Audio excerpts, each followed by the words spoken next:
background for now. All right, we are live. All right. We'll give just a couple minutes for folks to come in to find the stream and get settled in. All right. Welcome, everybody. Let's get all of our materials all set up.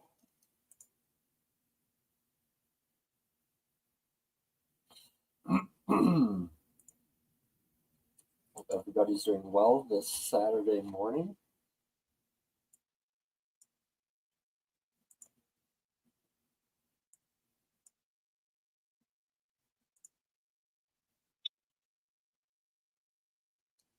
See, are we able to see who's joining? Maybe not.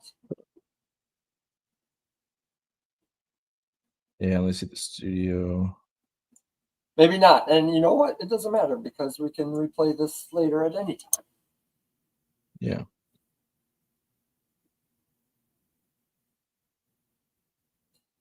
I think what we'll do is we'll have our introductions. We'll talk a little bit about Anim School and the games program. And we'll talk about things that we offer at Anim School. And then we will talk a little bit about the industry. We'll talk about, we'll have a little workshop where Cody's going to show us a great way to create budget-friendly motion capture that you can make yourself. And then we will end with some Q&A. And that'll be our morning. All right. All right.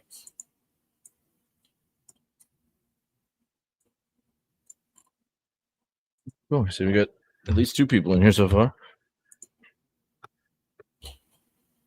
Yes. And over to comments there, you can see them. Great. Welcome, guys. Welcome. Yeah, welcome.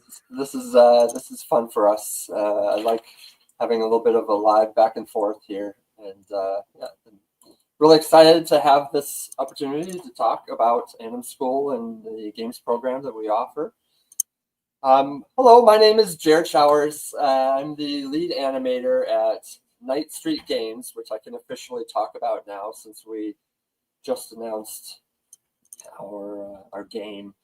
I'll share a little bit of that game here in a little bit, but I just wanted to just briefly let you know. So I've been an animator in the industry for almost 30 years. Maybe it's been that much. I don't think so. Not quite. And I have been with Anim School for over 10 years. I helped create and develop the curriculum based on the experiences that I've had in the industry, and then have been developing it over time with the other instructors, and just maintaining it and keeping it relevant to our students.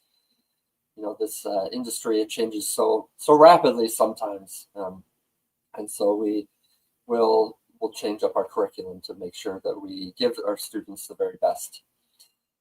And since maybe a couple of years ago, I stopped teaching and shifted gears more towards being the head of the games department at Anim School, just so that we can kind of maintain a level of consistency and having some a good benchmark of making sure our students are coming out with the best demo possible. And none of that would be possible if it weren't for instructors like the one we have here today, which is Cody Martin. Thank you for being with us and volunteering to help with your, with your workshop here. You come with a lot of experience, and I'd love for you to introduce yourself and talk a little bit about what you do. Yeah, thanks for having me here, Jarrod. This is awesome. So I'm a relatively new instructor to Anim School. I just started up. I started doing general views earlier this year, and then transitioned into doing a games creature and mocap class. I've been a little less experienced than Jarrod in the games industry. I've got about 5 years, a little shy of that 30. But I've worked on some really cool stuff. I've got a background in cinematics as well. I did some stuff for God of War Ragnarok, if you're familiar with that, Spider-Man 2 for the PS5, which was a blast. Um, and did some other stuff, a little bit of work on Avowed, a little bit on um, Lord of the Rings Return to Moria, which was awesome, and a bunch of other things. Some I can talk about, some I can't. But right now I'm working on an awesome super secret project with Super Seed Studios.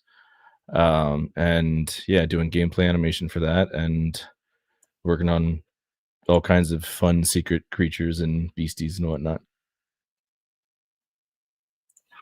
Awesome. Thanks so much for Yeah. being here. Yeah, for those of you that don't know much about the Anim School studio, or the school, it was founded by Dave Gallagher, and he's very much comes from the film industry, and has made a very successful career out of teaching students how to animate and get a job in the industry.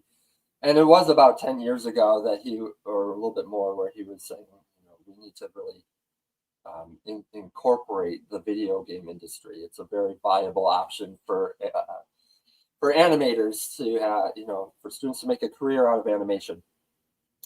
Of course, we know, video games, they are for sure a huge part in our media and entertainment world.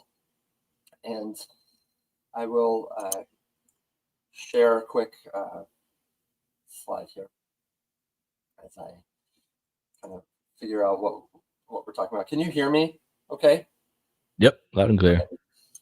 Okay. Can you hear me coughing? Yeah. Anyways, the gaming industry just in 2024 alone made $184 billion a year.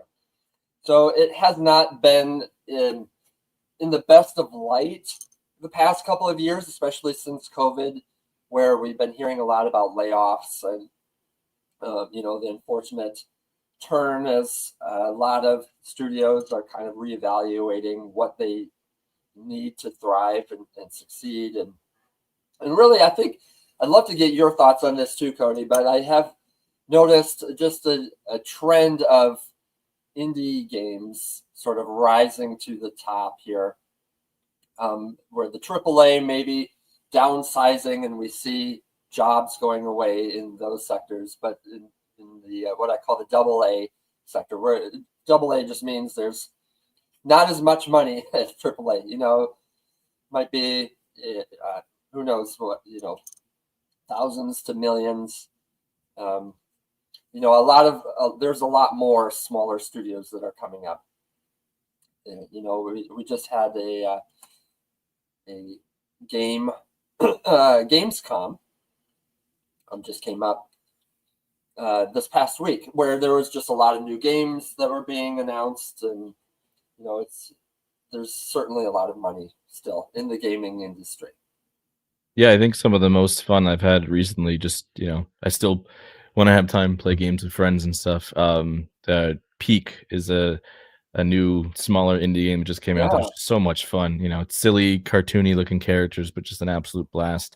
This one came out a little while ago, but even like Valheim, super low poly, but really stylized and really cool, low budget game that just has had, really cool expansions and just endless fun with friends. And I think it's the heart, it's the heart, it's the style, it's the risk that indie developers take that just make things, it makes it so cool and so fun and engaging. And I think there's still some big studios that have that, but I think, kind of the unfortunate trend is you start off a studio small, you're nothing but heart and passion and grit, and then you are successful. And then the downside to success is you make a lot of money, they bring in more, more people who say, hey, you're making money, let's make more of it. And then sometimes those decisions can lead to, a lack of heart, much to the artist's content too, because a lot of the artists in those bigger studios that have lost some of that heart, they're fighting tooth and nail and saying, hey, like, we want it to be what it used to be. So yeah. I tend to play those games a lot more as well. my eye gravitates more towards the indie games or just smaller studios. Where I work right now, which is at Night Street Games, it's maybe 50 or 60 people that are employed there. We do use some outsourcing also, but it's been really the thing that I like is that it seems like indie studios that they like to take a lot more risks, or maybe they try newer things. They're trying to get the they're trying to get investing money. They're venture capitalists and investors and searching for publishers. And a lot of times, those the people with the money, they want something new and fresh, so they will help fund those types of ideas. So for me, I really like playing them. There's a lot more risks, and I like those because they don't have to be long games for me or super in-depth games, super complicated. I just maybe I might play a game for an hour and get something out of it that I just really love and want to talk about and that inspires me. Yeah. This is the trailer here for the game I'm working on. So I'm the lead animator at this game. It was a studio that was founded by Mac and Dan Reynolds, who are that's the manager of Imagine Dragons and the lead singer of Imagine Dragons. This is not an Imagine Dragons game, by the way, but this is a passion project of theirs, harkening back to when they were kids, playing Capture the Flag out in the woods. And they just really wanted to have a game where you could actually hide the flag. And so that's sort of what this is like based on. It is, there's a lot of chaos, a lot of fun that goes into hiding the flag, finding it, capturing it, and defending it for a minute to win it. So the game is it's a 5v5 multiplayer, and the matches last like 15 minutes or 20 at the most usually. And so it's a lot of fun. I really like the art style. That's what drew me into it. And of course, I love the ability to really kind of push the keyframing elements of this, the animation of it. So Yeah, this is awesome. I love anyways, this style. yeah, this is what I'm working on. We just released this trailer here this week, so I'm happy to be able to kind of share that. We've also here we're introducing a new character, and that's been fun. We've been working with Unreal for this project, and it's just been an engine that I've really loved to work with. And it's something that we've built into our program as well. Here, before we move on, I'll just share this with you. This is an Excel sheet that's shared amongst all the animators in the gaming industry. This is just to kind of show you that there are still jobs out there. Now, this isn't just animation. There's VFX also on here.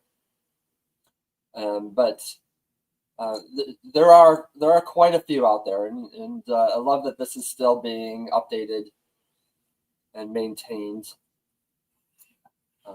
So it's not all doom and gloom, but it is sad to see. My heart goes out to everybody that has been affected recently by layoffs and downsizing. Yeah. I think honestly too, that's kind of a natural thing that we've seen in the past too. There's a natural ebb and flow. COVID was a huge boom. Everyone was inside gaming, so games were just being created en masse. And then we reduced that a little bit, so there was kind of a fallout from that. But I think, like you said, and what I've been seeing, that there have been more indie games on the rise. So I really think we're going to start trending upwards soon, because I don't foresee video games going anywhere at any point. Everybody still loves them. It's still fun. And while the process of making them might change or evolve over the years, you're still going to need that artist touch. Yeah. Um, and yeah. Yeah, and I think it would be behoove us to not mention AI.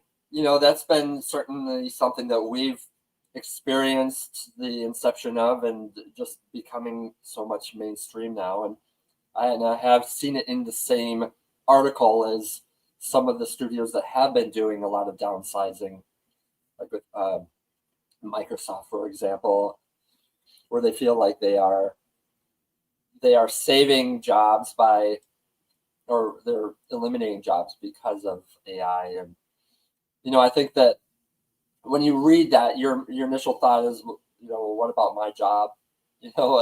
My dream to become an animator. I'd love to hear your thoughts on this, Cody. But in a way, it's sort of related to what we're going to talk about today, which is motion capture. And I do remember when motion capture was first introduced at the studio where I was working, and there were so many artists and animators that were scared of it. They didn't want anything to do with it because they felt that it was going to take over their job. And Yeah. what we've come to learn over the years is that you still need that heart, you still need that artist touch on top of the motion capture. AI, at least right now on this day, August 23rd, there AI doesn't know how to add that heart. You can tell, like, if there's dead eyes on some of these AI characters. But what I would love to help our students understand is that you kind of, like it or love it, you kind of got to be there with everybody else. You got to learn it. You got to understand, like, okay, what is available to the public. Like, there's so many things that are for free right now.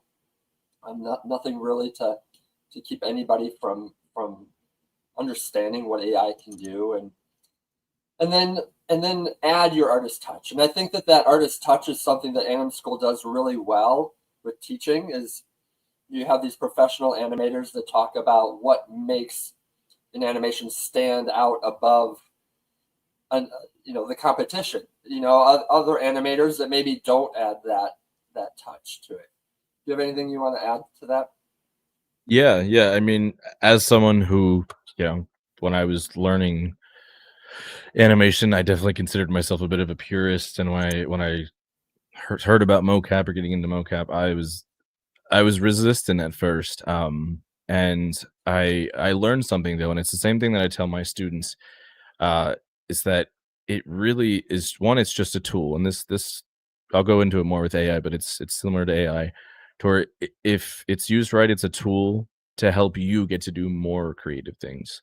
The one thing I really like about it is I kind of compare it in like the traditional animation sense to it's your computer in betweener.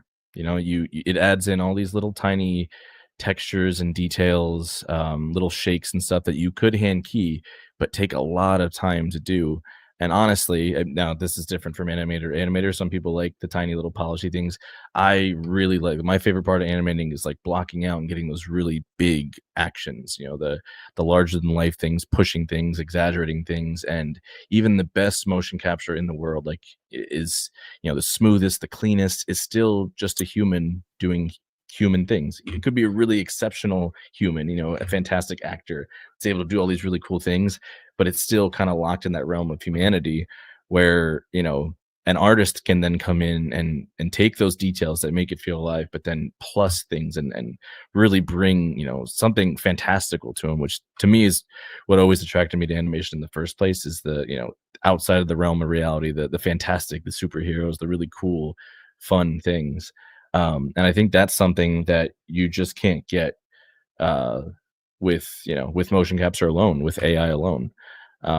And that's kind of progressed now to where AI, like, I've seen it do hyper realistic things. I've seen it do, very interesting, realistic, polished looking things, but you can always feel that. And if you wanted to do something exaggerated or fantastic, it's not really there yet, and I don't think it will, because it can only AI works through through data. It's got libraries of other work that's put into it. It's trained, and so it can only be trained with what's been done. Not with what could be done. And I think that's where the artist comes in place. That's where the animators and engineers come in place. I work with engineers who, because that's another field right now, industry, that they're worried about. Oh, it's going to take over my job, because you can go into Chat GPT and say, make me a script to do this. Da, da, da, da. And I've had a really really talented engineer show us Chat GPT and type it in and be like, wow, this is all broken because of da, da, da, da. And he'll just go down because of his skills, his talent, and his knowledge, go through, and he can pick out why it's broken.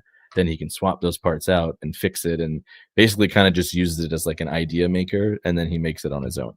So I really think going forward, the people who are creative and the people who are smart are just going to use it to let them do more fun things. It's going to take care of the scut work, and they can do the really big fun things.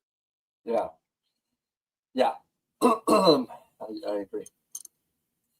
Let me get into a little bit about the Anim School curriculum, and just kind of give you a base philosophy, which is that we treat all of our classes as though you were working in the industry.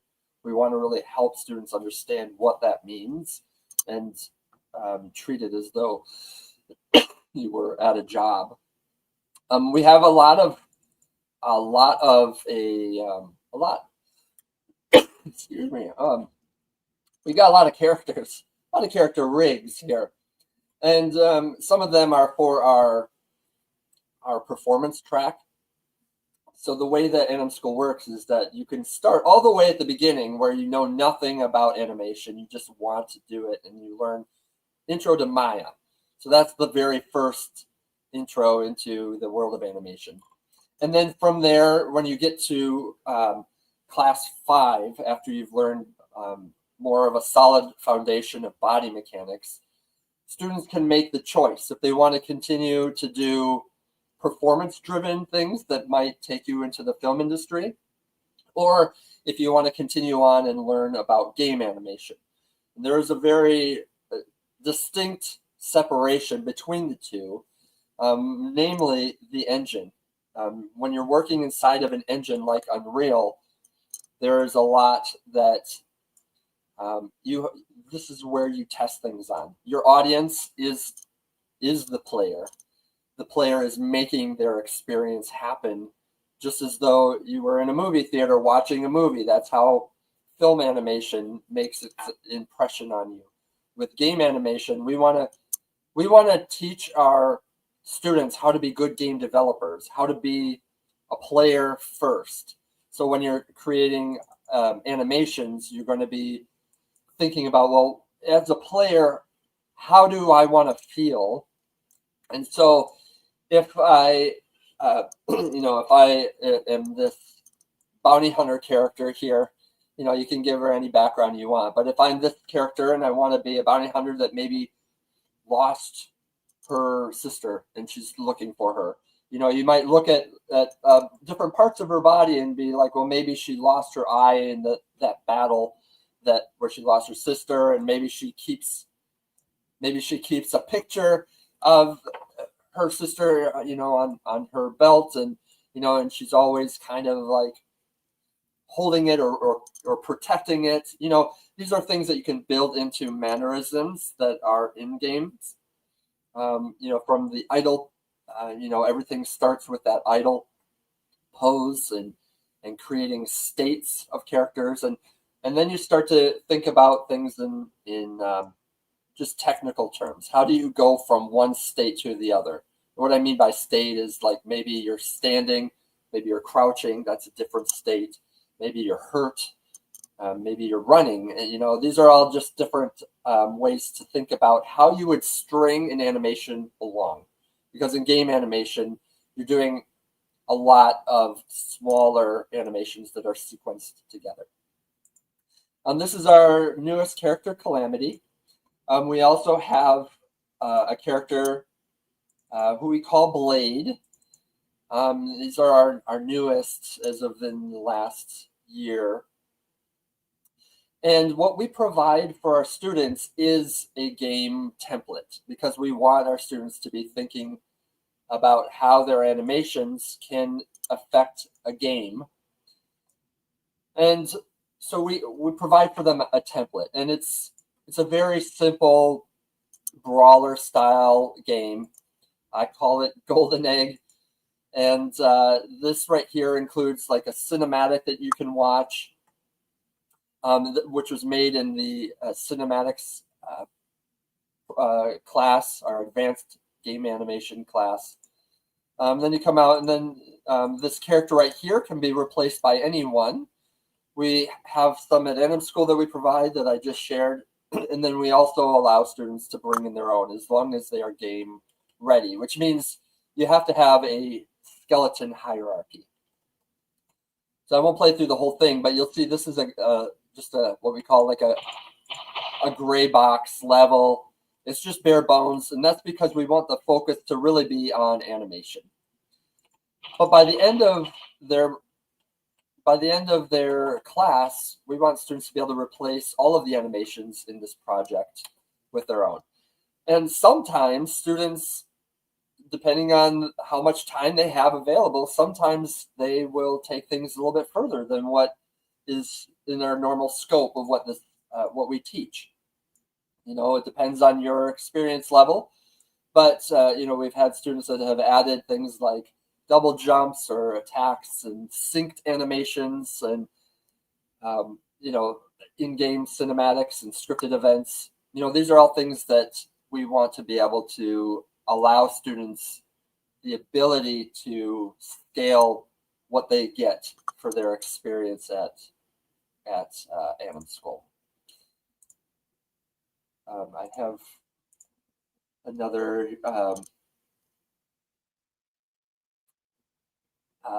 I was going to share just a quick, this is an old showcase here while I'm talking, of what some of the student work is like that has come out. Now, this is a fairly older showcase, and I'm happy to say that we've got a new one that is coming out probably in the next week or two.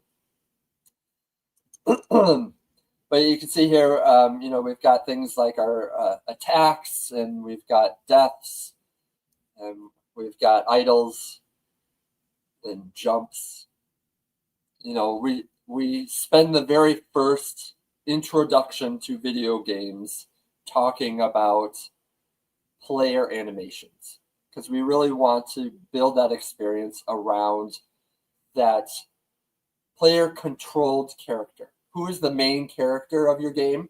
So we go through the process of designing who is this character? What are things that only this character can do that you might, when you hold it up in the demo reel next to other similar demo reels, we want your animations to really stand out and feel like they're unique. We do give students the ability to customize their characters. So if they want to attach things to their characters to dress them up, they can, to make them stand out. They say clothes make the person, make the man. So we allow students to, sometimes they make like a chef's hat, and they put a chef's hat on, and they give them a spatula weapon. And so they're a chef. They put them on a pirate ship, and they're trying to, tell a story from this cook's point of view, which I think is fantastic. I've seen some students give their characters like guitars and have heavy metal riffs, and their whole library of animations, from their idol to attacks, they're all based around who their character is. So we really put character at the center of this program, and just building that out.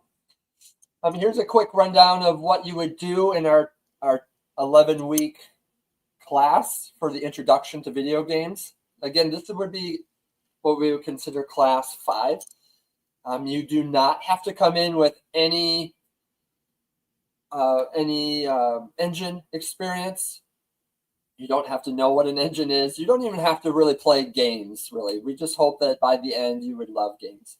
We have had some students that liked the idea of spending more time on body mechanics and developing a workflow, a pipeline to work faster.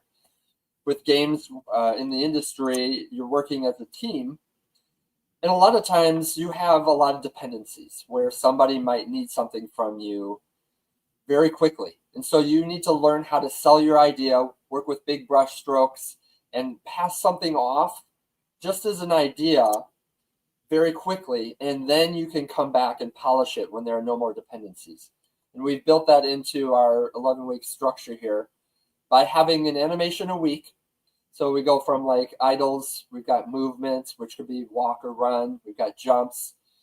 We do take 2 weeks for an attack, just for planning and making them a little bit more complicated.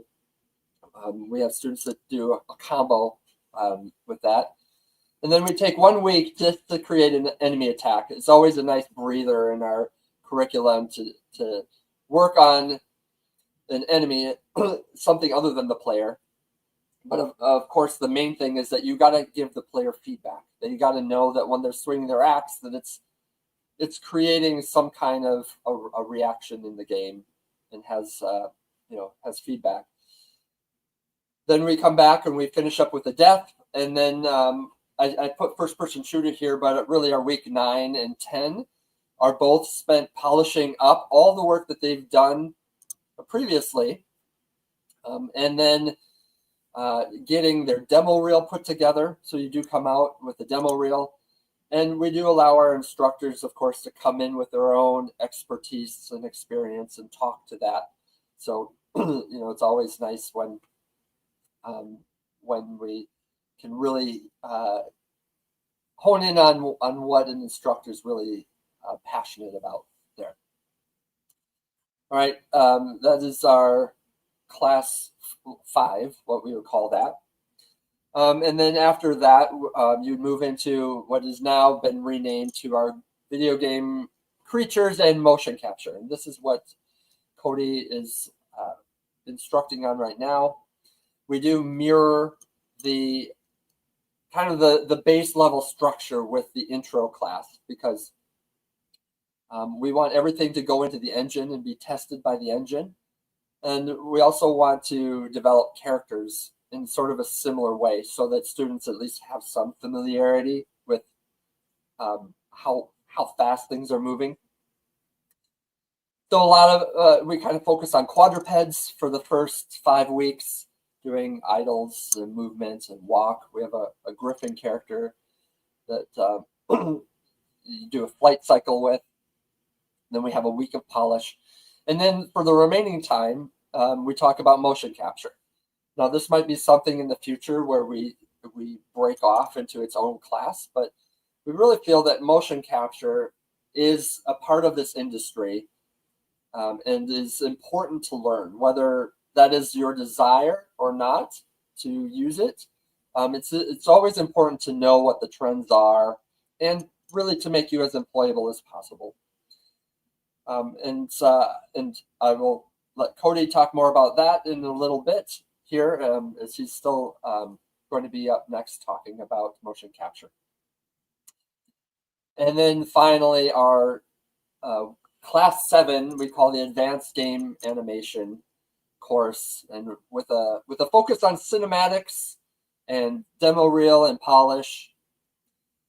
You have far fewer assignments because there's a higher level of polish that you would be doing on the cinematics. The idea is that you would get it into Unreal, just like all the other classes and assignments.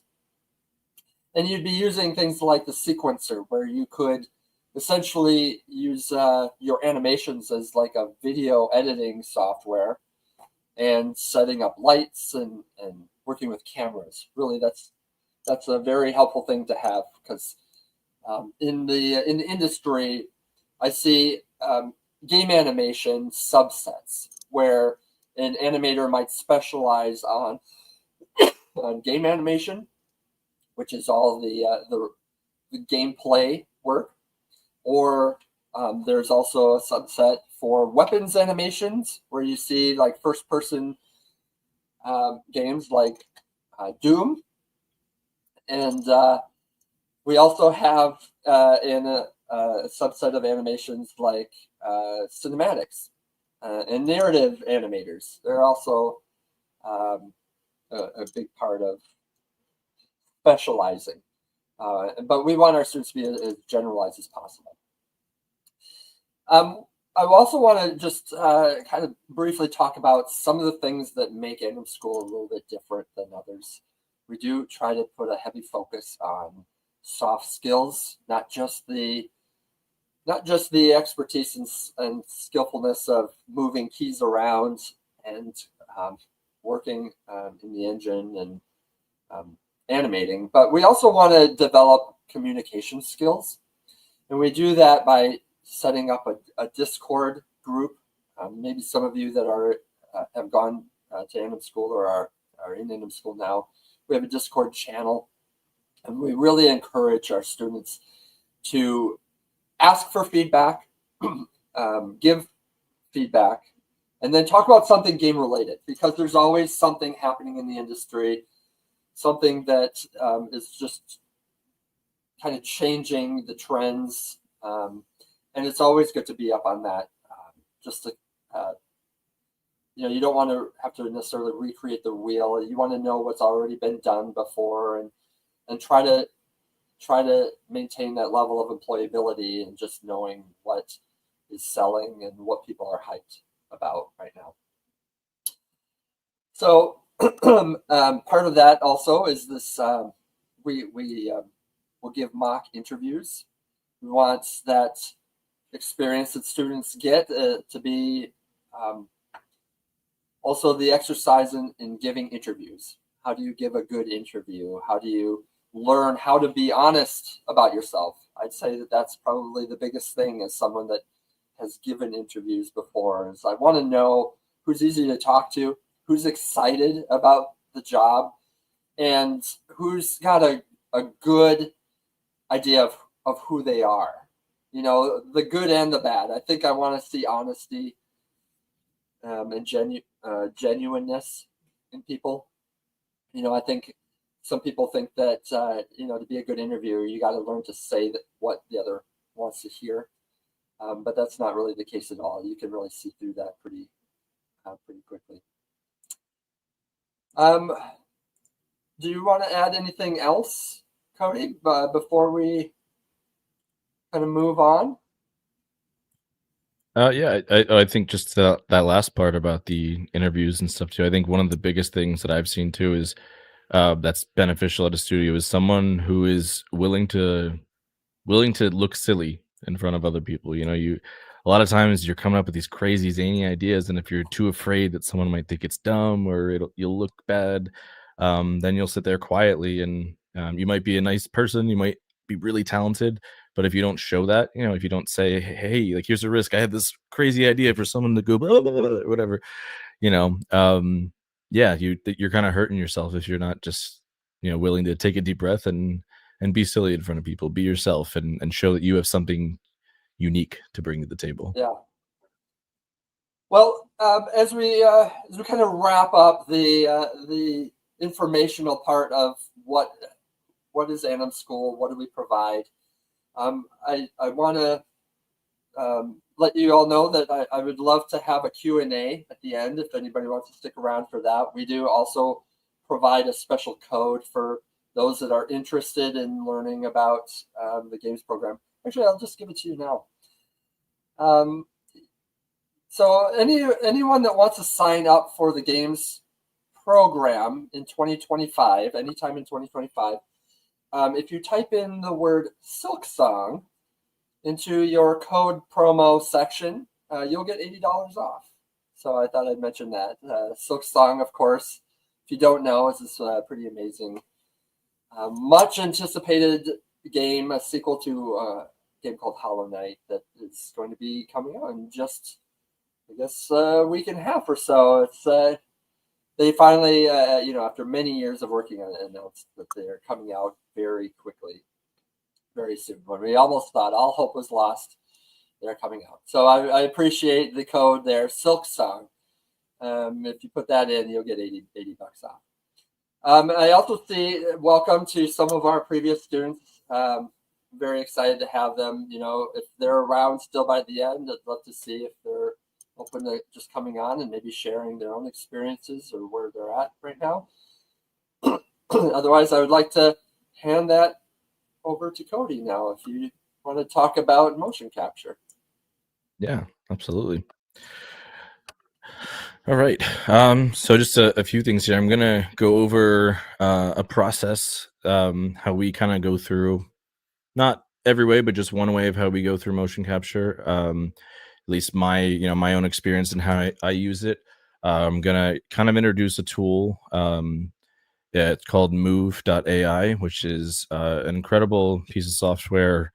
It that I really like, and I've grown to support because it's a way of getting your ideas out there, a way of getting quality motion capture, without the huge budget. I mean, um, they're obviously getting motion capture shot on a stage is in the hundreds of thousands of dollars. There are suits and softwares that you can use, in the comfort of your house. Those are also thousands of dollars. This is great because you can get, a subscription to their service for as low as $18 a month, and I think that's awesome for indie developers, a few people trying to make a game, or even students who are just trying to get some interesting stuff on their reel that isn't, there are a lot of really cool libraries out there that have motion capture already done that you can work with. But over the years, you start seeing the same thing again and again. And if you really want to stand out, and want your reel to stand out to recruiters, it's awesome to get something custom in there. And I'm happy to see, a software like Move AI that allows, people who don't have the budget to come up with some cool, and the sky is the limit. You can create whatever you want as long as you have a camera and a subscription. So I'm going to go through just a real high level, just for time's sake, a high level process. I've got some files saved out here. I'm going to show some footage of me doing silly things, and kind of just show the process from there all the way to first pass. I wanted to kind of cap myself to just about 3 hours of this, just to show where you could get. So it's not a fully polished thing, but I think it's a really good representation of just putting in a little bit of work and seeing where you can get, almost at any level. So we're going to share a screen here, and the first thing we're going to start off with is silly footage of me in my backyard with some training swords. And I'm going to show two different versions, and I'll show you what that looks like. Because one of the things I want to go over here is there are some best practices. There are ways that you can set up your camera and set up your background and your action so that you get the highest quality result that you can. Now I will say, so if we open up, I'm going to show the bad example first. So this is when I first was learning about Move AI. I started doing stuff from this camera angle because I thought, when I was showing ideas to a director, I wanted to get, more of the player point of view. So I wanted something that showed, what it would look like. And this might look cool for the idea. And I'll show you in a little bit here, but it doesn't work so well when it comes to Move AI because there's a lot of things happening here. There's depth of field, there's body parts being hidden behind other body parts. So it can get you some messy mocap. Hey, Cody. Yeah. Just real quick, because you mentioned Move AI, could you go to the website or just give like a brief introduction Absolutely. of what that is? Because I stumbled upon it as well, and this is an app you can get for your iPhone, but you can also get it as like a webcam motion capture as well, or you could just a place where you can upload video, right? Right. Yeah, and that's how I used it. So if we please sign here. So this is what the homepage looks like. Now it starts off, there are different plans here. There is a free plan. So they give you 30 credits, and 1 credit is the equivalent of 1 second of animation, of footage, studied, transcribed, turned into an FBX. So you get like 30 seconds to try it and see if you like it. And then if you do the starter plan, it's the $18 a month, and you get 60 credits every month. So it's 60 seconds. So one thing I make sure to do is whenever I'm doing takes, I'll leave the camera rolling for a while, but in between each take, each try, I'll always go into T-pose because that's how you want to start. It just makes things cleaner.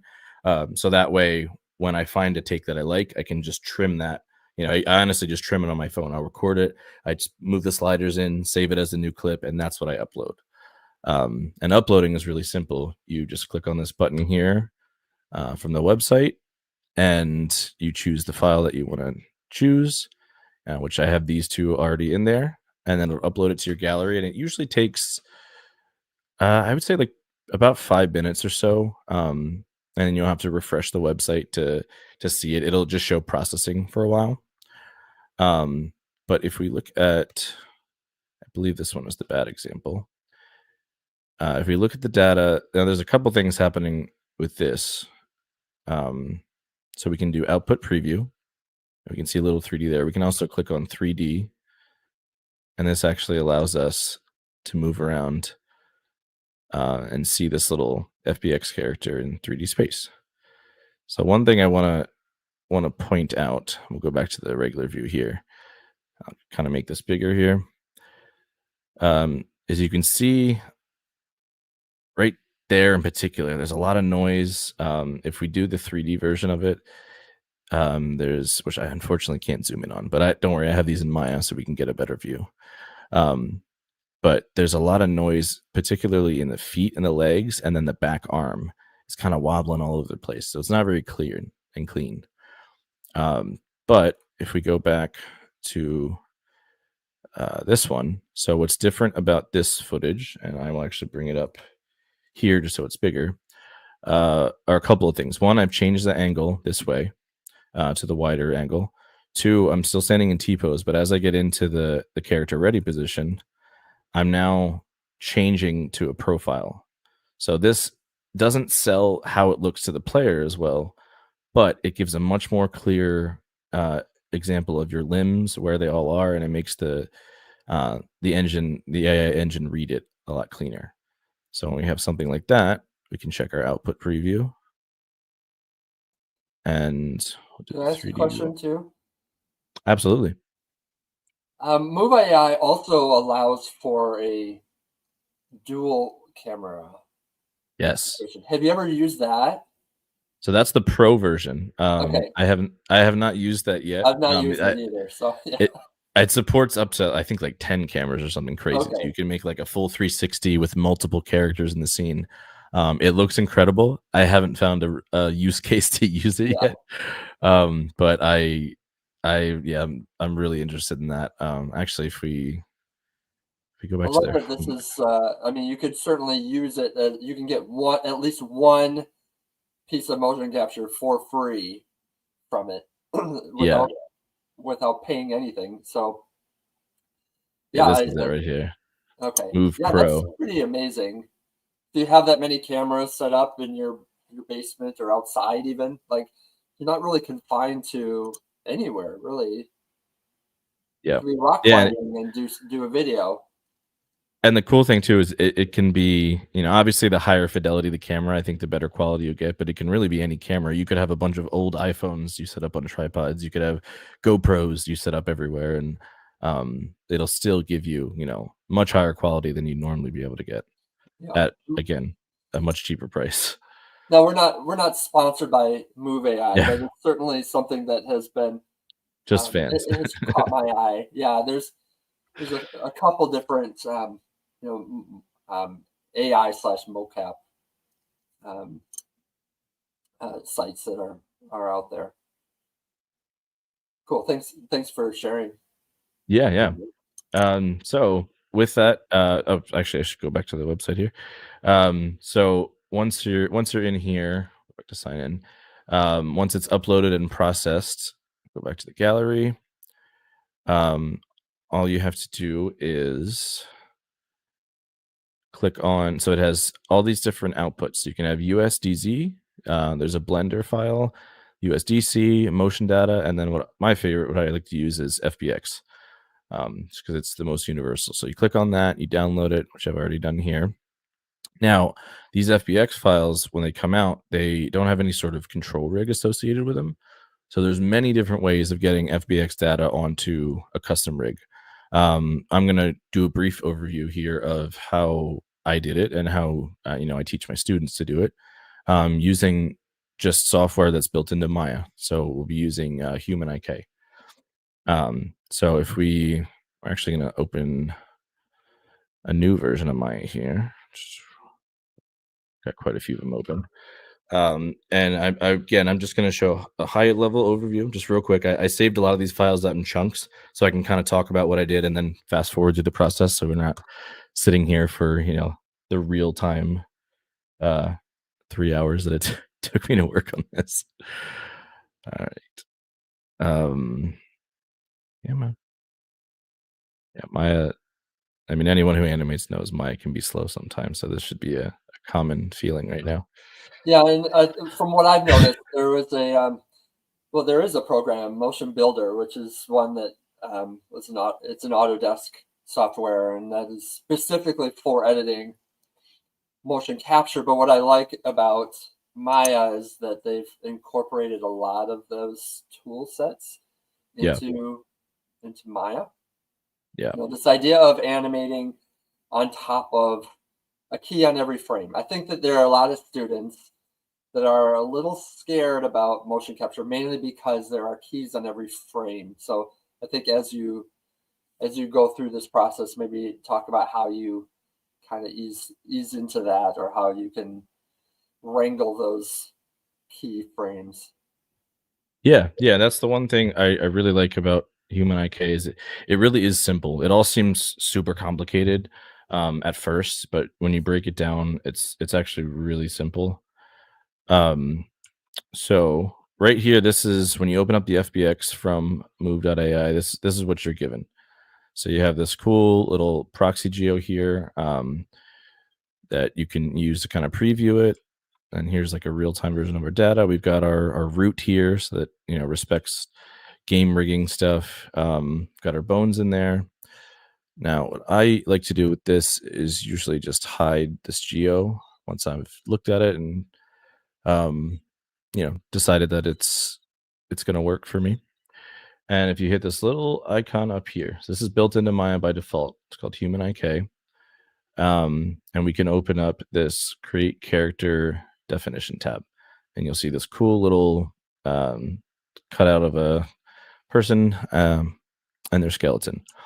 And the nice thing about these FBX files, you'll see with some custom rigs, the bones can get a little complicated, but these files coming out of Move are pretty standard, but they're nice and clean. It's a simple FK rig, so it's really easy to work with. And all you do is start really anywhere. It doesn't matter where you start. I, for some reason, like to start with this arm. You right click on that and assign. And because the Move AI rig is already set up properly for mirroring, it's actually going to already select this other arm for me. So if I click here, it'll click that one. Then we can go to this bone, same thing, assign.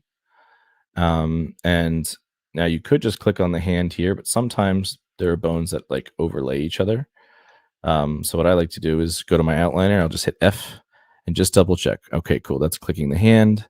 It's not doing some other bone there. So now I can right click, assign that.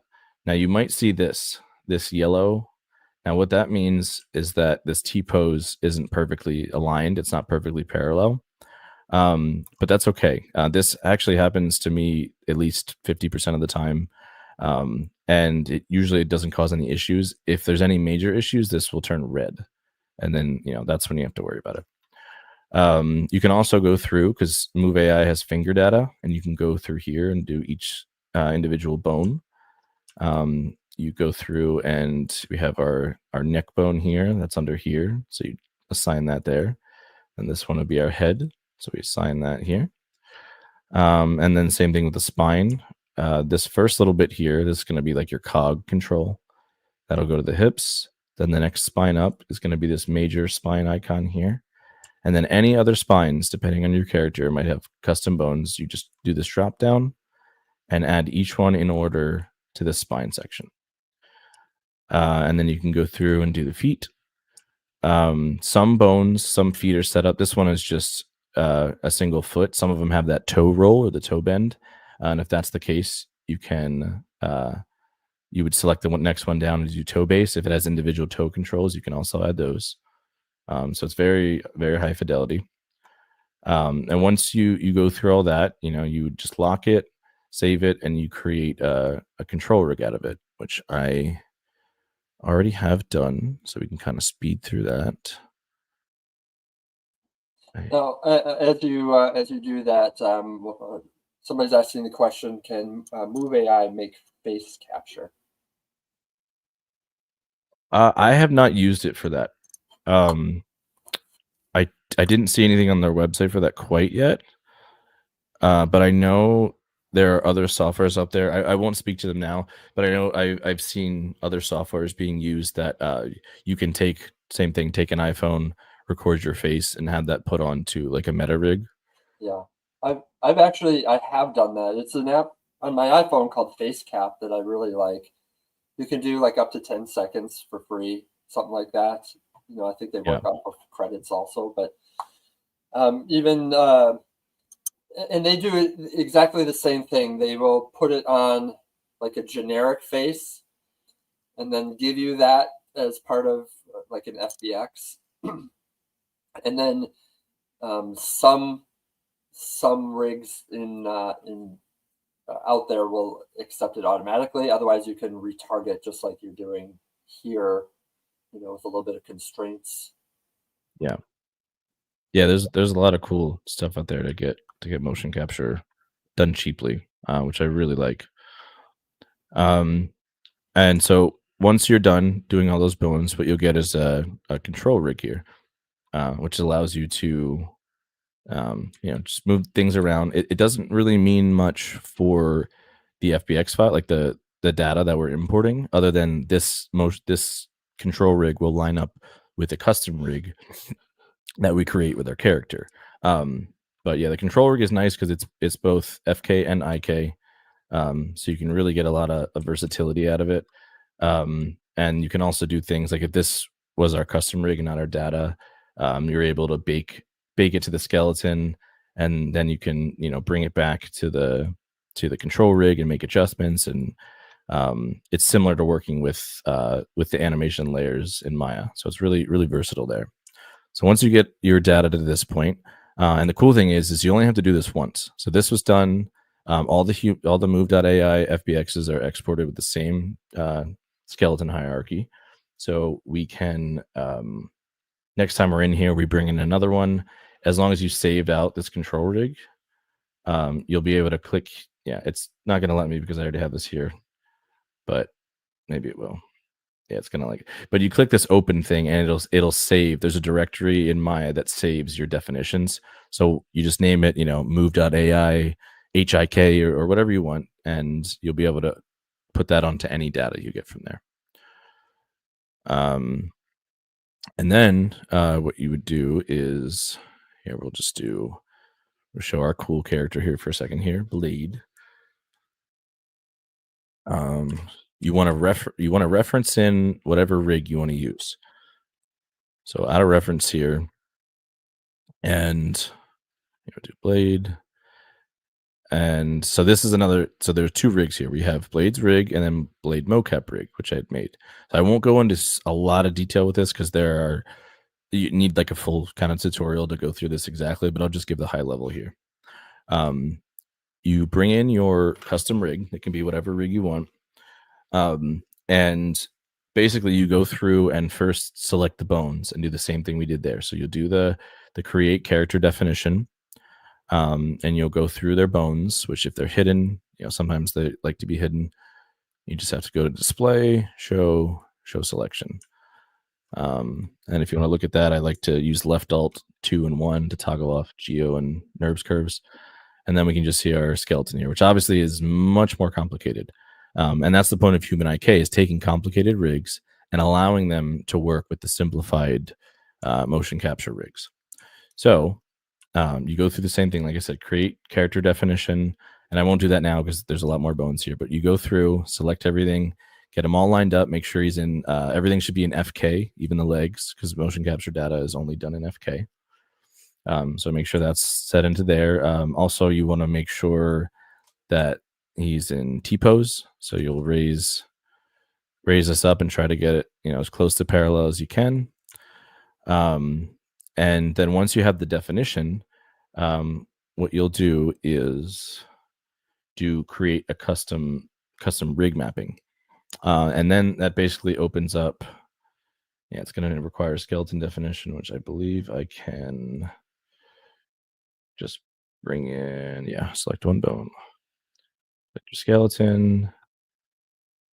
Here we go. We got blade HIK 2. So bring that in. Same thing. It yells at me because those aren't lined up, but it's okay. And then you can click on this little icon here, create custom rig mapping, and then what you do, however your rig is set up, however the controls are, you just go in here and start selecting the controls. So we have a shoulder there. We assign it to the shoulder. We have his upper arm. We assign it to the upper arm. That's a hotkey I didn't mean to hit. We've got his elbow here. We assign it to his elbow. And just work your way down and do the same thing for all the controls. Same thing with the spine. Same thing with the neck. And just give those controls that assign to it. Once we're done with that, you will get something that looks like this.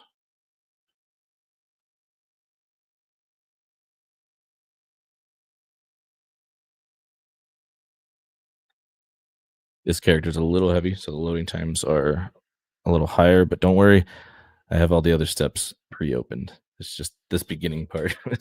Yeah, what I love about this loading process is that you can apply it to any character, any biped. Yeah. As long as they're in FK. It doesn't mean that you can't animate an IK later, but you put it in FK first. Right. Yeah, you're definitely not limited there. So once you have these all set up, you got this little control here. Now there are two ways to do this. There's the custom rig, and there's also that control rig that you've seen before. The control rig and the custom rig will both match up with data from the control rig or match up with the control rig from the data. So this is just how you like to work. One way that you can work is create a control rig out of the bones that you've selected, and you can just go back and forth baking between skeleton and control rig instead of custom rig. Which is a workflow I've shown. But I really like working with this and Maya layers, anim layers. I'm just used to that. So I have this matched up to there. But you'll get this nice all green, everything lined up to where it needs to be. And then once you do that, all you have to do is import your data. So not the raw data. Now we want to go back to that rig that you made, which should be saved. And let's go up one. Here it is. So I saved it out as just attack combo 01 HIK to show that it was rigged there. We import that in. We can see our character there. He's moving around. He's doing stuff. And now we just go up to where we have the blade custom rig selected. We go to attack combo as the source, which I think there's two in there. There we go. So attack combo is the source, and we're going to come back in here and we're going to hide this stuff again. Display and hide. And now we can see we have the raw data put onto our custom rig. This is what it looks like, untouched. Nothing. This is just straight out of move.ai, brought into Maya, slapped on our custom rig. He's alive. He's alive. So now's the fun part. Now that you have the data on, this is where you can really dig in and start to animate it. And everybody has their own process. I'm just going to give a kind of an overview of how I like to approach it. After we get there, the first kind of step that I like to do is just get everything aligned. So I'm not worried about get everything aligned, get props parented where they need to be. So I call this alignment and props. And what I mean by aligned, because if we go back to our raw data here, we'll notice that he's moving into the X, which most of the time, he's not at the origin, he's moving to the X. Most of the time you're creating something for a game, you want it to be in the Z, positive and negative. So already he's kind of going the wrong direction. I'm not a fan of where he's looking. It's not really working. So I go into alignment, and the first thing I do is bring him to be facing this way. Now there's a few different ways that you can do that. If you're using the control rig, you're able to manipulate the bones and then bake them there. If you did what I did, which is this custom rig here, I actually came in and I wanted to find the group above the move all. So if you look at the controls here, we have these move alls. I don't want them to move from origin. I want them to stay there. So what I did is just selected this, which is it's a group node above all these controls. So if you notice, there's no keys on this. Actually, there's no keys on any of this because of one step that I didn't do yet, which is to click on this drop down, bake to custom rig. So this is going to bake through and put a key on all the controls that are affected and put it on every frame. The one thing you'll notice, though, after we'll select some of these controls and go through. So they all have keys, one on every frame. It's baked down. If we select this group, there's no keys on that, which is good because we can use this as an offset control now. So what I like to do is create a locator. Create a locator and make sure we're seeing locators since I had everything turned off. I like to make it big so I can see it. Let's go to a frame where he's not in the, yeah. So we go here, and this is where I know I want him to be facing forward. So now I can select this locator, select this group, which we don't want to do shift. So we'll do control body, and I'm going to put a parent constraint on it. So now I can move him this way, and you'll see his head's messed up, but that's okay. Let's go to the ortho and get the front. Get him into a position that we really want him to be facing. So line it up like that. We can also see he's kind of floating on above the ground a little bit. Boom, boom. And then I would go in and fix his head and all that. But once you're here, we can select this body node here, and we can go to key and bake simulation. So run its thing, and once we do that, it's going to it's just going to keep everything that needs to be in that position. So we can delete the parent, and our controls will still go the same way. So we delete that, and now if we watch him, he will go forward. Well, go forward in that direction. Now this is a little sloppy because I went through it quick, but luckily, if we go back to this one, this is done a lot cleaner. We also added the props into his hand, and just have him a little better lined up. Fix his head. His head was just in world space instead of local, so still a little sloppy. Seeing some stuff here. So now the step I like to hit after that is I like to go through and clean up the noise and fix my contacts. My favorite tool to clean noise. This is actually shown to me on a project by another instructor, Evan Mead, and I immediately fell in love with it as soon as I found it. It's called Butterworth, and I'm actually going to go back to the dirty version here. It is in your graph editor here. The first thing that I see, so this is all in FK right now. So anything I do to this is going to affect the legs. So they're going to start moving differently here. But if we look at this from this side view in particular, you can see there's a lot of shakiness, a lot of noise, a lot of jitter, which happens with motion capture from time to time. So if we see that, and I like to do it one control at a time to kind of single it out, we can select all of our curves there, go to curves, smooth filter, Butterworth. Click that. So this is built into Maya, another default tool. And it's really, really fast too, which I love. So we can put this in real time. We can hit preview, and this cutoff frequency is what we're going to adjust. So if we go way up, that means it's not really doing anything. It's kind of, you can see the line, the curves down here change. But if we start to go down, you can see we're not getting as much. If you just watch his cog here, it's smooth. Now there is potential with this tool to go too smooth, so you have to be careful with it because you don't want to lose.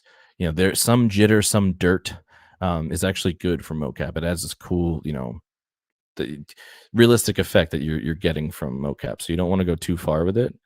You kind of just, you play with it. You go back and forth, find a sweet spot to where you're still getting that weight.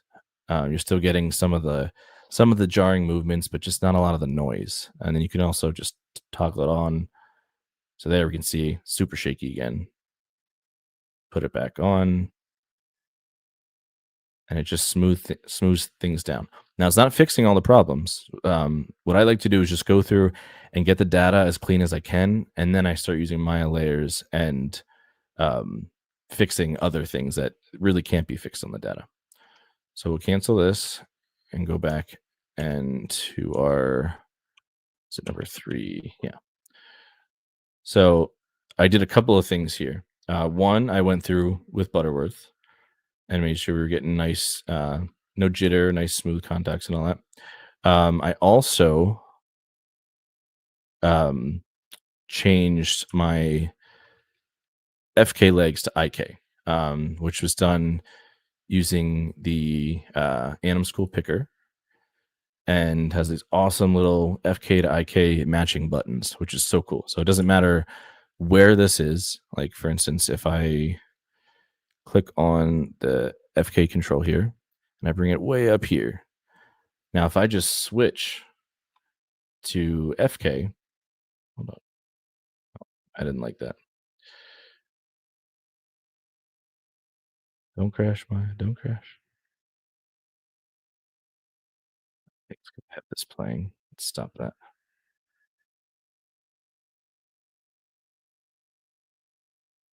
Well, while this is freezing, I'm just going to talk about it. So if we would change this to FK right now, you would see the leg snap back down here or snap some random place.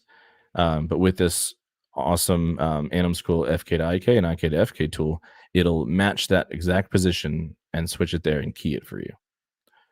And that will, and you can bake over time with this, right? Yeah. So yeah, I went through and did that just so I can make sure that I can get the feet planted and stuff, which allowed me to do the other thing that I like to do at this stage, which is contacts. So yeah, let's go. Yeah, there you can see FKIK. Whoop, whoop, whoop. It's blending up. But if we do IK to FK.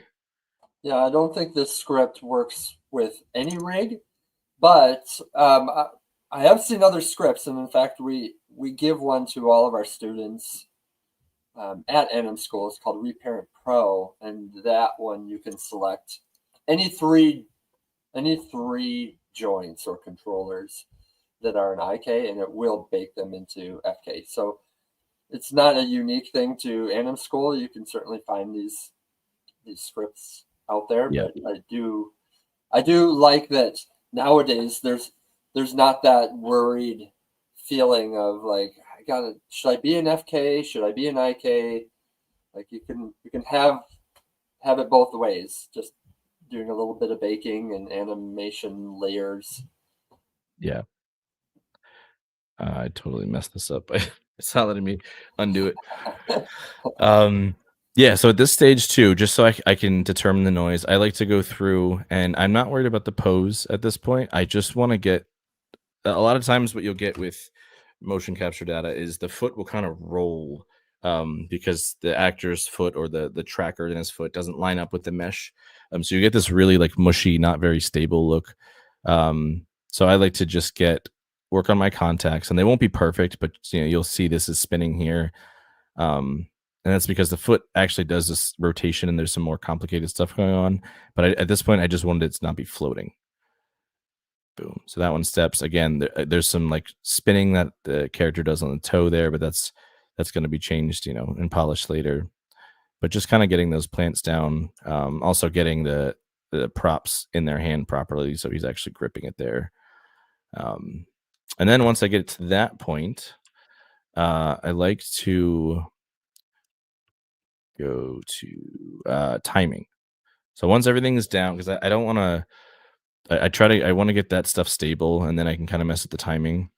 Um, and what I do here, we can actually go back to 3 here, is you can go to Windows, Animation Editors, and Time Editor. And this is really cool. You can, let's select all of our character here. So all, which usually makes this think for a second.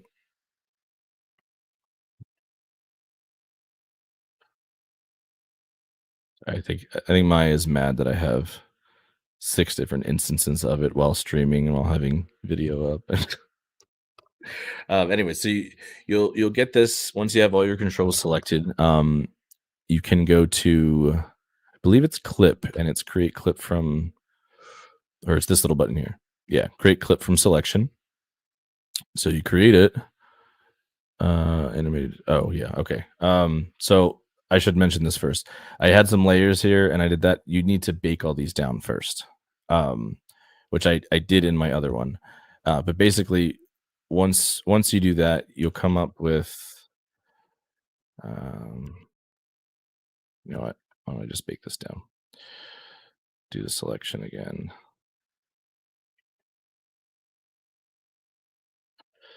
Yeah, I forgot about the baking thing. I should have saved out another version here. But you bake it down, and you'll see there's like an orange bar that appears here.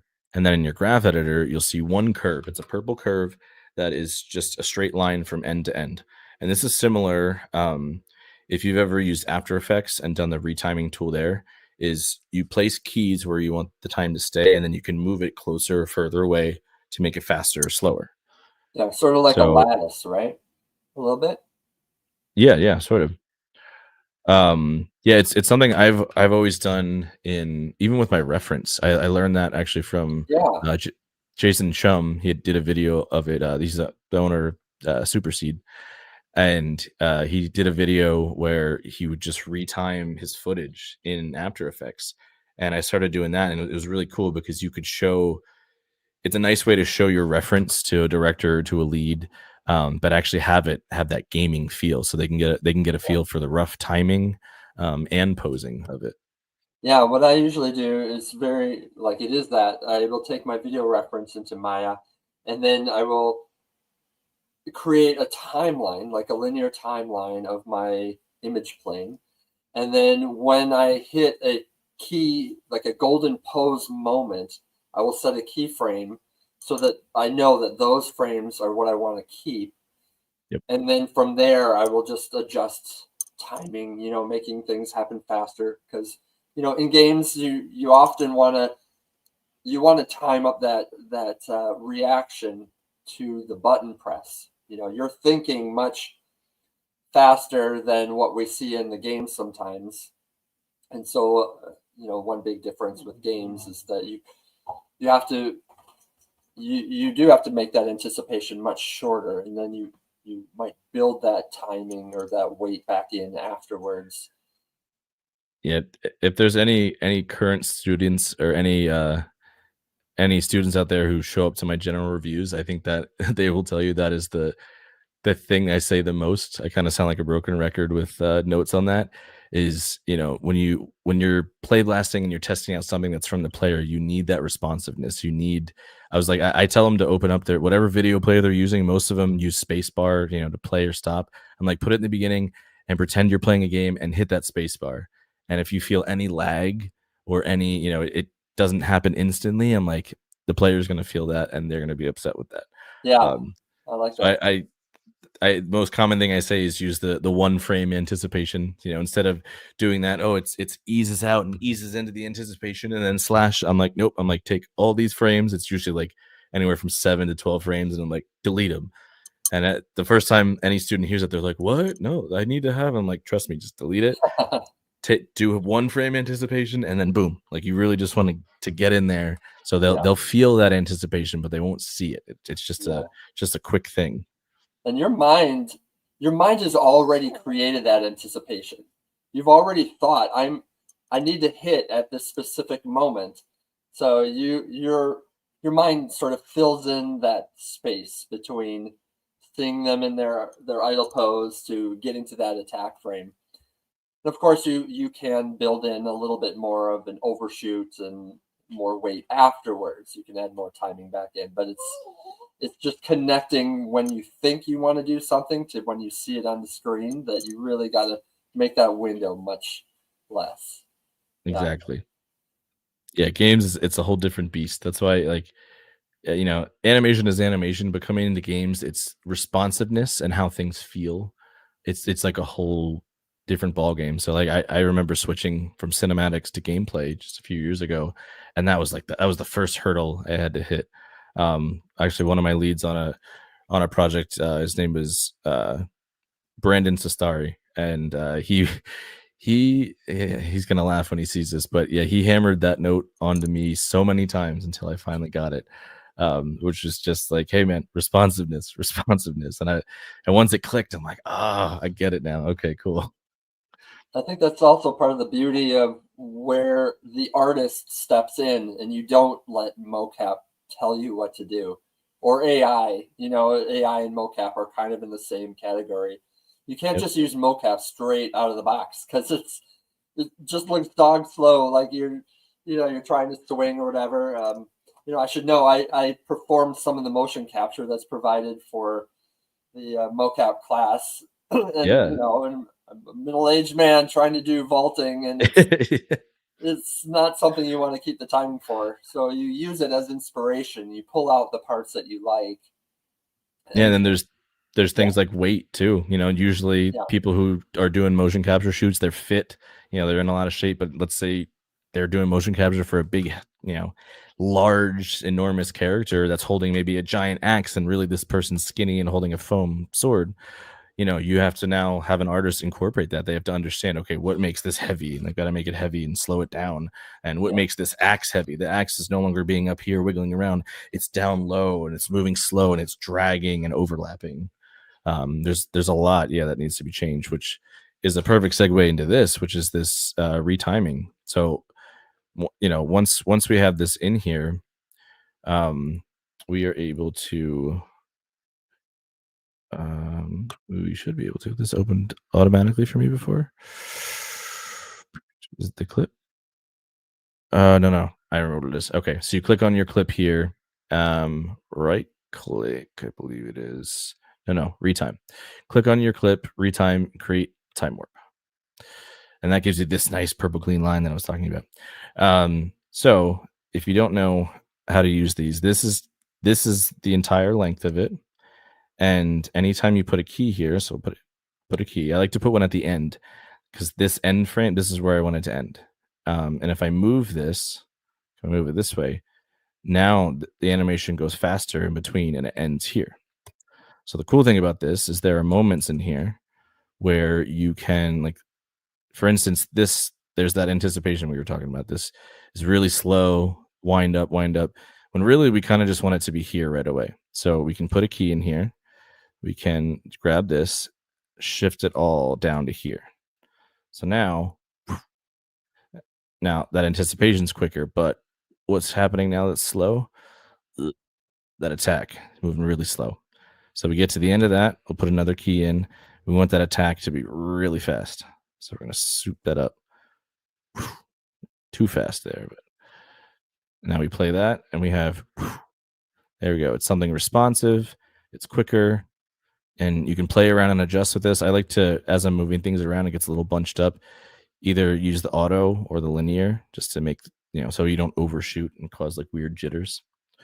But you go through here, you can make certain things faster or slower. Like here, he attacks quickly. Let's say I want him to hold in that position for a while. So now I can take these, and I'm always grabbing the end because I don't want to. What I'm affecting right now is stuff on the left here, but all the stuff on the right I haven't gotten to yet. So I want to keep that the same speed, because if I just move this here, well, now this has gotten shorter and it's going to react differently. So I like to grab the end and that. We'll drag this out. So now he's going to hit quickly and hold there for a second. Now is that the cleanest looking hold? No, but this is a nice, really quick way to retime everything and get it to where you need to be. And once you're done, you can come up here. And I believe it is. There we go. Bake. So you want to bake to scene and delete. And that'll bake all the changes you've made, keyed on ones, and it will give you something that looks like this. So this I've gone through. I've actually shortened it. If you can see, instead of 223, it's only 172 frames now. And it gives us something a little more gamified here. So again, it's still dirty. I haven't done anything with poses. I haven't really cleaned anything up at all other than some jitters, the foot contacts, and now we have our timing. So more of a bop, bop, bop. Yeah, so just a hit, hit, hit. And then once we time that, now we can go in here, and I won't do it now because it takes forever, but you want to, what I like to do is select all the controls and create an animation layer. And I'll key all the controls at the beginning and at the end. And that's where I go in and do my next step, which is pose adjustments, which is right here. So this is when I go in, I take those poses and I push them. I make the silhouette clearer from different angles. I get the feet bending properly and contacting a little better. So we just go through, let it play. Now, is this perfect? No. Like I said, this all in told was about, I capped myself at 3 hours. And this right here is what I would consider, like if these are my students giving it, this would be a good first pass, a good functional pass. If you were in the industry, this would be the time when your lead would say, okay, let's get this to the designer. Let's make sure the timing is working. Let's make sure the poses are hitting in the right spot, and just make sure it feels good. Within the construct of the game. So the stage that you would go to after this is then you would start polishing. You'd start making your arcs smoother. You'd get rid of little like micro jitters and pops that happen. You'd work on like the cloth. You'd animate that to go around with it. He's got a little tassel on his head. Any extra things that are on there. But that's after design is like, yes, it works. Your lead is like, yes, I like it. Then you start going in and making sure the timing and the polish, well, not the timing, but making sure the polish works, and you make it pretty. You make your animation demo real worthy at that point. But yeah, so yeah, that's my spiel. I hope it was enjoyable and educational and helpful. Yes, that was, and I love that there's a lot of technical a lot of technical meat to chew on through here. If anybody wants to follow along, rewatch this later. Hopefully, the big takeaway is that you took a video reference of yourself and brought that into a website that converted it into a great base to start from, and that you pulled out what you wanted and reshaped it. You mentioned already you could certainly spend more time on it or make more, but you consider this a great first pass. And what I have told my students in the past is that the motion capture isn't dictating what it looks like. Like at the end of the day, when that gets in the game, you are still responsible for what you are submitting, and you have the control over every frame still through this whole process. So yeah, I appreciate that. If anybody has any questions, we could certainly make this a time of Q&A as we start to wrap things up. I do want to mention again that for those of you that are interested in the games program here, if you are enrolling, you can use the code SILKSONG. I'll write that into the comments. You can write SILKSONG into the code promo area and you'll get $80 off. So yeah, any questions or anything? I was going to see if I could bring people up. I don't know how easy it is to do that in StreamYard. But I appreciate everybody that has stuck around, that has some questions. Any final words or thoughts you want to say Cody, you've been our general reviews instructor for a while. We offer a lot more than just class time. We offer off class time as well, where you can submit your work and get extra feedback on. What you mentioned the comment on timing as being a big thing that students need to watch out for. Are there any other gotchas that might come into play that Yeah. people could take away from? Yeah, so one of them, and it's actually something that I didn't have in my file. So if anyone said, "Hey, there's something missing," you're right. The big thing you that I would like to see, and that I try to tell students to work on, is getting a player camera in there. If you're animating anything player, if you're doing the enemy, it's different. You can do 360, but getting the player camera in there, because that at the end of the day is king. um, what it looks like from the side, might look really cool. What it looks like from the front, like the two angles I showed, they might look cool there. But if we bring it to the back, then what does that look like? What's the player experience? Does it go off camera? Does it go into the UI? Does it block your sight so you can't see in front of you? There's a million technical and aesthetic things that have to be checked out and okay for the game to look good from the player's point of view. So that's a huge thing, and it's not as complicated as it sounds. I mean, I've showed a bunch in my general reviews a simple camera put together using two locators and a camera. You parent one locator to the character's hips or chest, wherever you want it to be, and then you group that up with another locator, and then you parent that other locator to the camera, and that gives you the camera will move with the character, but then you can offset it and change it and rotate it and make keys in that to make it, fit your style and your needs. That's super helpful. I still have to be reminded of that still, like, and make sure we remind our students, like, it could be the most amazing animation in Maya, but until you get it into the game, until you can recreate what the player would experience or feel, it's hard to make any final calls on that. Yep, It's really about the player for being first. exactly. If I you see a have question. Yeah, yeah. I was gonna say, uh if you don't mind answering that question. Yeah, Megan. And tell me if I'm not understanding you correctly, but yeah. So with the warp retime, it keys everything, and then once you bake that down and delete the time warp, it'll key all that on ones on a base animation layer.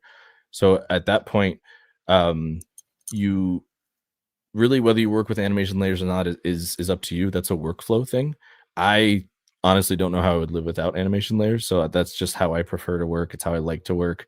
It's non-destructive, and I think that's really important, especially working in a professional setting where you have directors and other people who have opinions on things, and they might want you to change something drastic, and you don't ever want to lose that data. Like, you want to have it there, not only for them but for yourself too, because maybe you're working, I have a really cool idea, and you're working on it for a couple hours, and then you're like, I don't know, does this look better than it did before? Did I improve it? Well, you got that layer, you can toggle it on and off, and now you're able to see, oh yeah, this is way better, or oh yikes, I made it worse. But then it's no harm, no foul. You wasted some time, but you still maintain the integrity of that original data.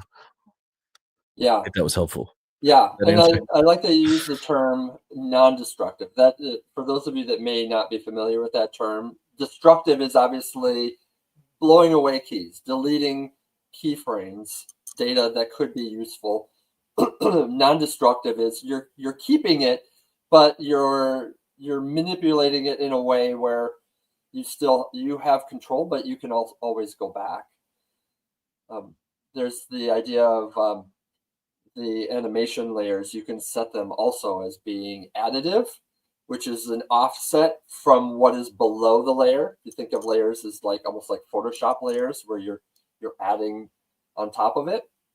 I also like to use overlay layers, which is kind of a fun way to pull out keys, and you're only playing what you set a key on. So in motion capture, um, you could have an overlay layer, and you're only playing the golden poses of that motion capture. So in a way, it's sort of like deleting keys in between, because you're only saving the one main pose, just the main poses you want. But yeah, it's just this idea of like, how do you use the tools to get what you want? See the vision first, where you want it to go, and then tell the mocap, you do what I say.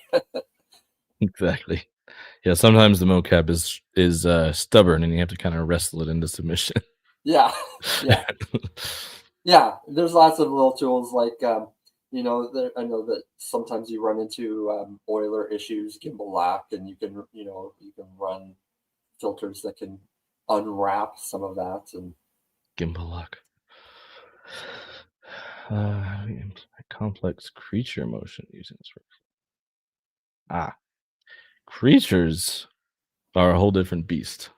yeah, That'd be fun. have you done much mocap with horses or quadrupeds at all? I have not. I all the creature and quadruped work I've ever done has been hand keyed. Yeah, So yeah, I don't think I've been in the studio where they've had the budget, but they for whatever reason they didn't motion capture the creature. Usually because it's some weird fantastical, a giant robotic spider, or some weird creature that doesn't have any way to really motion capture it properly. Um, Yeah, I'm working on something now. It's a unique creature that they stitched together a couple different motion capture things that I can't say much more than that. But yeah, yeah, I've worked on unique things, but never just a straight horse or quadruped. yeah. Now, in response to this question, can you use human motion capture and put it on a creature like an ogre or a giant or a quadruped? I think if it's bipedal, yeah, like you could even get away. I know there's like creepy like lizard creatures out there that they technically have quadruped back legs, but they walk bipedally. And I think you can get away with that with some pose adjustments. Um, as far as putting it on, I think putting any type of bipedal data onto like a quadruped rig is going to be more difficult than it's worth, always. I mean, animation, it takes time, so is the juice worth the squeeze? And I think the amount of time, at least just me, I'm picturing in my head how I would do it now. Like if someone was like, hey, there's a bunch of motion capture of a human doing some stuff, put it on a dog or put it on a I don't know, a dire wolf or something. I think I would just end up hand keying it and be like, yeah, I did it. Yeah. But that's just me. Yeah, There may be some people out there like, oh no, it's simple. You just and it looks yeah. good. I have done it for like gorillas or like longer armed characters. They're still bipedal in nature, but they might go down on their hands and knees. But Oh, I I love that think, guy. I forget yeah, his name, but the motion capture actor that takes the big and stilts, whatever, and does all the like stuff for like Planet of the Apes. Stuff is great. yeah, yeah, exactly. It's same workflow. You're still looking for the same things: timing, contact points.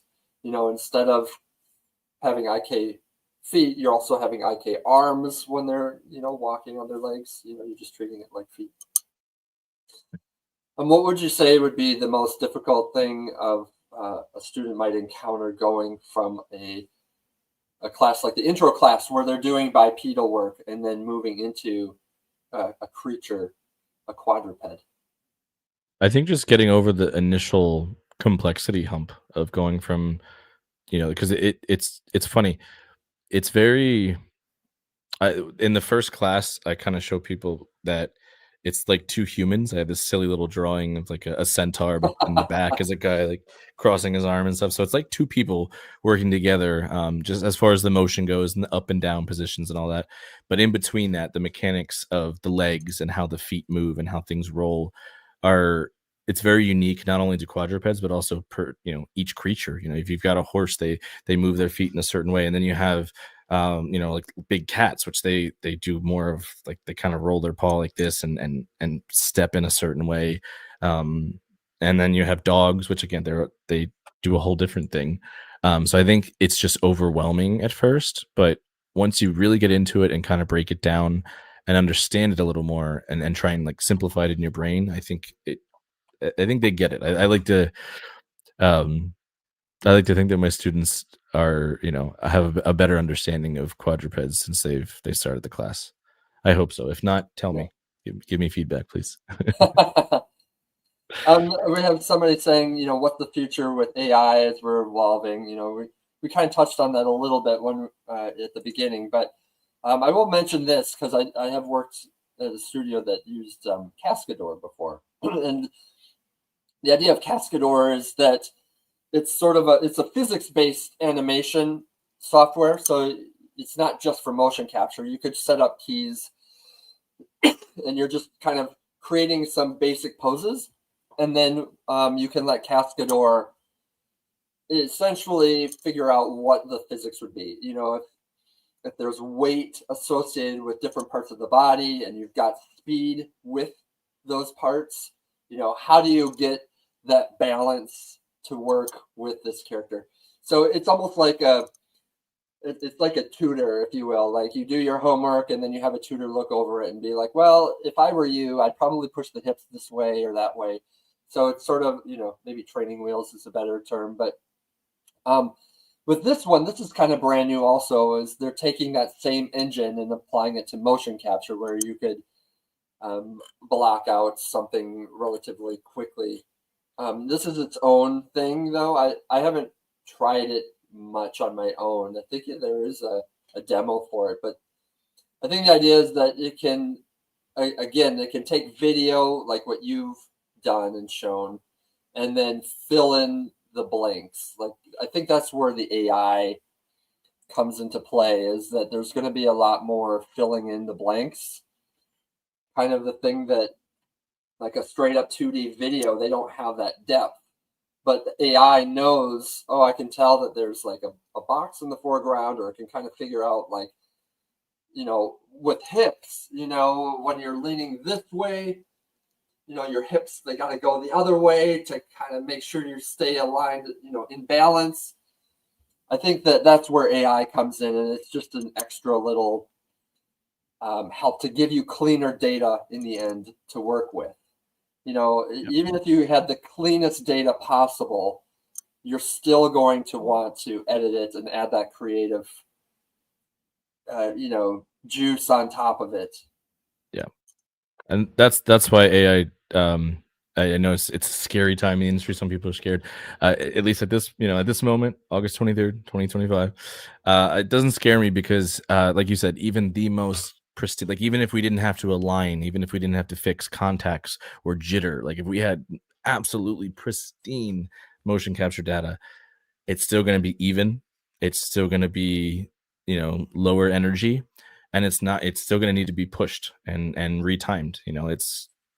That's always going to be there, and that's going to be something that is unique to each game and to each art style. So you can't you can type into a chat GPT prompt and say, hey, make me this like this game, or maybe like that game, and maybe it'll do it like that game. But then what if you want to create something new, something exciting, something that hasn't been done before, that you can see in your head, an artist can see in their head, but no one else can? That's where AI is gonna, where it's gonna fall short. So Yeah, yeah, AI it's a needs that great tool, base. but it's not gonna push us out anywhere. Yeah, yeah, well said. Um, yeah, we have a question. Will the industry use AI as a collaborative tool with Maya or Blender?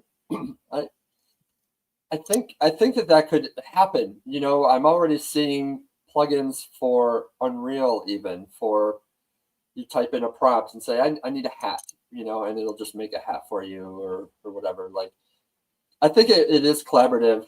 As a hobby, I continue to make games on the side, and as a solo person myself, I use AI as a great way just to make a base, to prove a point, or to sell an idea.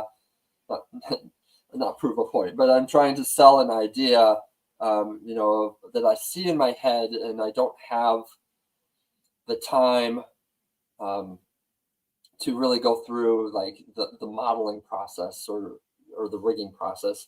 There's so many tools out there that can help get you to that idea selling phase really quickly. But in the pipe dream of dreams, where a hobby becomes something at a professional level, I would certainly want somebody with the expertise and the vision, the artistry, to be able to go in and replace all of that and make it unique to the game. AI does not make unique things. You need to add that yourself. Agreed. Well, thank you guys. We're about at that hour 45-minute mark. I really appreciate Cody taking the time out to put this workflow together. It's something that's so relevant in the industry today, even for studios that are not using motion capture. It's so helpful to have this, because you might need to sell an idea or have that base really quickly. Even in our studio, where it's a keyframe centric studio, we still use motion capture, even as what I call video reference. It's 3D video reference, so it's very helpful just to kind of get weight shifts and poses and things that you might not think of doing if you were hand keying it. Having that good foundation, that good base. Thanks for your time. Thanks everybody that joined us today. Look forward to doing these again on a more frequent basis, once a term, hopefully. Again, our terms are roughly about 11 weeks with a 2-week break in between. Enrollment is currently open right now. I think there's maybe a week or so left of this current semester, and then we're going into the fall term. So thank you everybody for joining us. Shout out to Baymean and some of the other previous students. I wish I had the way to kind of pull some of these people up so that you could hear their own testimonies and where they're at. Yeah, take care. Have a great rest of your weekend, everybody. Yeah, take care, everybody. Thank you for coming.